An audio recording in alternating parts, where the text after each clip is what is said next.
Hi everyone, welcome to the channel. If you don't know me, my name is Mark, and today I'm going to talk to you about whether or not you should be following a low carbohydrate diet if you suffer with diabetes. First, a disclaimer. This is going to be aimed at the type 2s rather than the type 1s. The reason being, type 1, it's more about matching your insulin to your carbohydrate intake, and there's not much evidence to demonstrate a benefit of going low carb in type 1. When we look at the evidence, it's a bit of a mix in terms of whether or not there's benefit for a low carbohydrate diet in type 2 diabetes. What is clear though is following a lower glycemic index diet can help improve glycemic control. When we say lower glycemic index, I've actually done a blog on that previously and we'll do a video on it in the future, but just for reference, we're talking about more whole grain foods, oats, brown varieties of rice, pasta, bread, but also fruit and vegetables, which are more slowly releasing into the system, and so you don't get spikes of glucose when you're eating. It's a question that comes up in practice quite regularly, whether or not patients should be following a low carbohydrate diet, and the rationale is quite sound. Carbohydrates are the foods that increase blood sugar levels, and therefore by restricting or cutting out the carbohydrate, you won't have those spikes in your blood glucose levels. In practice, we don't recommend this to patients for a few reasons, which I'll explore in a moment. But first, let's just think about what is a low-carb diet. And there's various different definitions, and there's no one true definition that's agreed upon. But typically speaking, if you're below 150 grams of carbohydrate per day, you could be classified as being on a low-carbohydrate diet.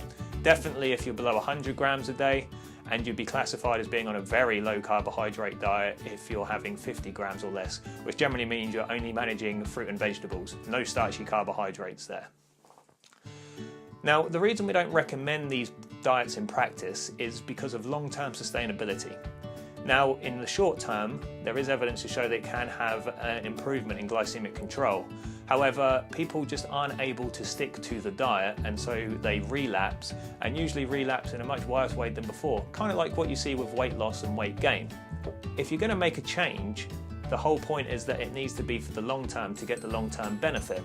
So even if you're able to stick to the diet for 3 months, if you then relapse after that 3 months and go back to previous ways of eating or worse because you've been restricting yourself, then you're not going to get the long-term benefit. And that's probably the primary reason why we don't recommend these diets in practice. Another reason we don't recommend them in practice is just about the quality of life, because they can be quite restrictive. We don't really need to follow a low carbohydrate diet in order to achieve optimal glycemic control. So to just completely go low carb or very low carb, it can be unnecessarily restrictive and actually take a lot of enjoyment out of your food. A third reason is the nutrients that you may be missing out on if you go onto a low carb and particularly a very low carbohydrate diet. If you're cutting out things like fruit and vegetables, there's a lot of vitamins and minerals and fibre in those foods, but you also have a lot of vitamins and minerals and fibre in starchy carbohydrates, particularly the slow releasing ones like whole grains and oats. So to cut those out of your diet, it can actually have negative impacts elsewhere. So really, as dietitians, we really look at the whole picture of diet and don't just get preoccupied with blood glucose levels. Although they are important, there is a bigger picture at hand. The final thing to mention is what we classify as a low carbohydrate diet might actually just be the right amount of carbohydrates for you.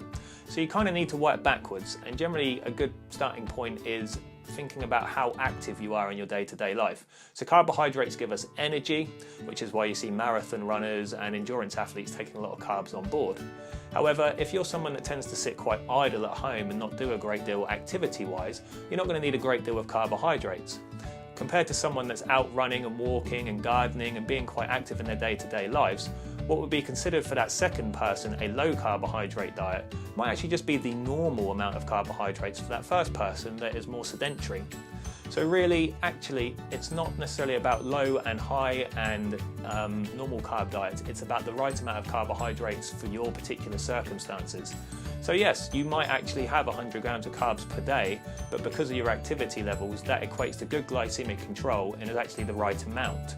Compared to someone else that's out and doing a lot of activity, they might require actually a high carbohydrate diet by definition, but actually it's the right amount of carbs for them, so it's a normal carbohydrate diet.